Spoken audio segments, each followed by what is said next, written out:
Hello girls, it's me, it's Tokes. Welcome to Watered Seed. So today's video is going to be quick and sharp.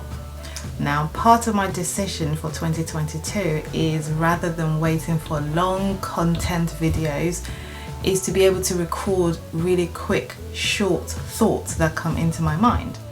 I was thinking about things that parents should not do in front of their children, and I have come up with 6 quick titles. Just how much influence parents have on their children, how much influence mothers have on their girls.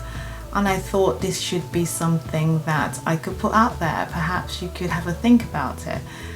Number 1, I believe it is very important for parents not to talk negatively about other people in front of their girls.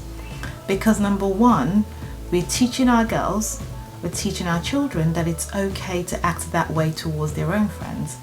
Not only that, because they're children, when those children actually meet the adults that their parents were talking about, they can't help themselves but react. It's either they react in a snobbish way, it's either they react by not actually saying hello to the adult. They react in different ways, and we're really building children to have kind of negative behaviours. That's number 1. Number 2, I believe that parents should not constantly speak about money, either having too much money or having too little money, because it causes 2 different things in our children. Constantly talking about having too much money might allow our children to think that that is the only thing that they need in the world. Worrying about money might also be teaching our children that they need to work hard and they need to almost like create a worry for money. And we don't want either of the 2 extremes. While we want to educate our children on the importance of money, we don't want them to worry about it, and we don't want them to have confidence just in it, because there's so many other things that make the world go round outside of money.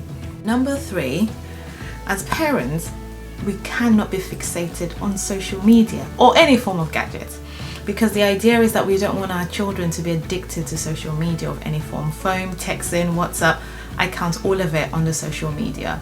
And so as parents, if we're trying to lure our children away from their phones most of the time, or away from games, then we should not be a culprit to it as well. We should not be fixated on those things. So it's that saying, do as I do. So if we want our children to follow a certain path, we have to be doing the same thing. 4, which I think every parent knows, is that do not curse each other as parents in front of your children. So I was very careful not to say do not fight or argue in front of your children, because there are some fights that are healthy fights that your children should know or should see, but they're healthy. You're just having a disagreement, so you can have a disagreement and still love each other. And that's why I didn't say don't fight in front of your children. Obviously there's some fights and arguments which scare our children, which should never happen, but I wanted to use the word don't curse your partner in front of your children. Again, it impacts them in the way that when they get married, they think that it's okay that you can love somebody and curse them down and say horrible words of abuse down at them and say you love them. When you love someone, you don't abuse them in that way.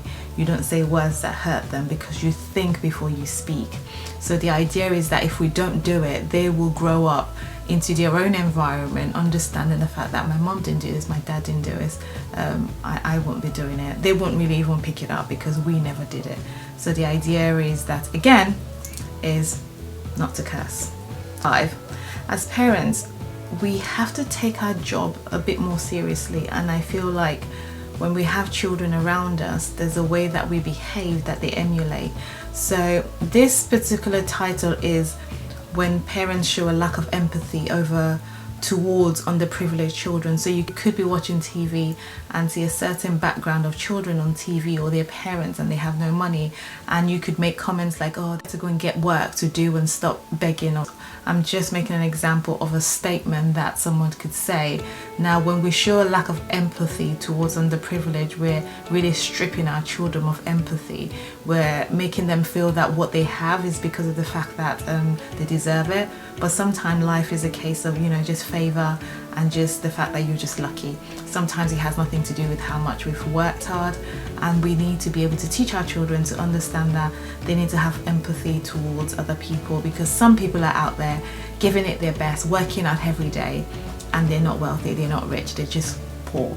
So we really do need to have some empathy. Last but not the least, which is the one that I've noticed recently, I haven't really picked up on it in the past, where individuals use social media as a means of venting because they're disagreeing with other people.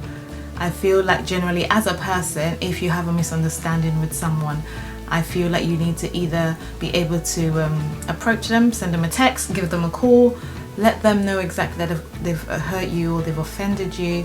Do not use social media as a medium to reach out to other people that you think have hurt you.